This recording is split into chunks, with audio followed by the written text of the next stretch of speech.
আজকে সকালে উঠে দেখলাম আমার কিচেনের অবস্থা অনেক খারাপ। এর আগের দিন রান্নাবান্না করতে করতে অনেক সময় লেগে গিয়েছিল। আর যেহেতু মুভিং করব তাই একটু বেশি করে রান্না করেছিলাম।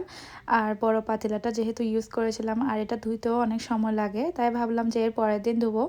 তো যতক্ষণ পর্যন্ত কিচেন ক্লিন না হচ্ছিল ততক্ষণে এক ধরনের ফোবিয়া হচ্ছিল আমার। তো সবার প্রথমে এসে নাস্তাটা করে কিচেনটা ক্লিন করতে লেগে গেলাম। আমার বাসার সিঙ্কটা একটু ছোট হওয়াতে এর টাইপের বড় পাতিলাগুলো ধুতে একটু কষ্ট হয়ে যায়, তবে ইনশাল্লাহ নতুন ঘরে আমাদের সিঙ্কটা একটু বড় হবে, সেটা একটা সুবিধা আছে। আর যেহেতু আমরা একটু বেশি বেশি রান্নাবান্না করি, আমাদের প্রায় দেখা যায় অলমোস্ট প্রতিদিনই রান্নাবান্না হয়, কিছু না কিছু রান্না করতেই হয় অলওয়েজ, রান্না ছাড়া আমার দিন যায় না। তো তাই আমাদের কিচেনটা অনেক বেশি বিজি থাকে। আর কিচেনের স্টাফগুলো যখন হোয়াইট হয় তখন সেগুলো ক্লিন করাও অনেক বেশি কষ্টকর হয়ে যায়। কালকে যেহেতু লম্বা সময় নিয়ে রান্না করেছিলাম তাই কিচেনের অবস্থা অনেক খারাপ ছিল। আর স্টোভটাও অনেক বেশি ময়লা হয়েছিল, তাই এটা ক্লিন করতে অনেক সময় লেগে গিয়েছে।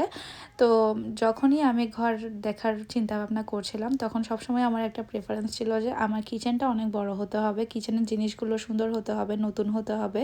যেহেতু বেশিরভাগ সময় আমার কিচেনেই কাটে, সো প্রত্যেকটা মেয়েরই আসলে কিচেন নিয়ে একটা অবসেশন থাকে, আর আমারও আছে। আমি কিচেনটাই সবচেয়ে বেশি প্রায়োরিটাইজ দিয়েছি যখন আমি নতুন ঘর কিনতে বা নতুন ঘর দেখতে গিয়েছিলাম। অলওয়েজ আমি কিচেন দেখে ঘরটা পছন্দ করেছি। তো যাই হোক, এরপরে সব কিছু ক্লিন করে আমি দুপুরের লাঞ্চটা বানিয়ে নিয়েছি, যেহেতু বিকালবেলা আমাদেরকে আবার একটু বাইরে যেতে হতো। তো দুপুরে আমি খুবই সিম্পলভাবে আজকে ইন্ডিয়ান যে পোহাটা থাকে সে পোহা রান্না করেছি। এটা অনেকটা রাইসের মতোই, আর এটাকে ফ্ল্যাটেন রাইসও বলা হয়ে থাকে। সো সিম্পলভাবে জাস্ট ডিম দিয়ে ডিম স্ক্রাম্বল করে আমি রান্না করেছিলাম, ভালোই হয়েছে। আর আমার ছেলেও পছন্দ করে, তাই ওকে খাওয়ানোর জন্য বিশেষ করে এই খাবারটা আমি বানাই থাকি, আর ও সবসময় এটা খেতে পছন্দ করে।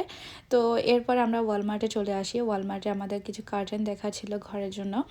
তো আমরা অনেক বেশি কনফিউজড যে আসলে কোন রুমে কোন কার্টেন্সটা দিলে ভালো হবে। এরপর আমার হাজব্যান্ড এখানে একটা গ্রাস কাটার দেখছিল। আমাদের ব্যাকইয়ার্ডের অবস্থা অনেক খারাপ, সো ব্যাকইয়ার্ডের জন্য একটা গ্রাস কাটার লাগবে।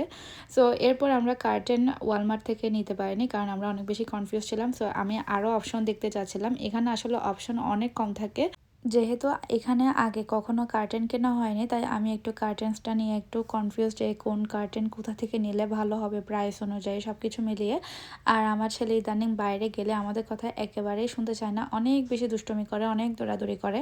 শুধু কি আমার ছেলে বেশি দুষ্টুমি করে নাকি সবার ছেলে এমন করে জানি না, তা অবশ্যই কমেন্ট করে জানাবেন আপনাদের যদি এই ছেলে মেয়ে থাকে। তো এরপর এখানেও অনেকগুলো অপশন দেখলাম, কিছু অপশন আমরা মাথায় রেখেছি।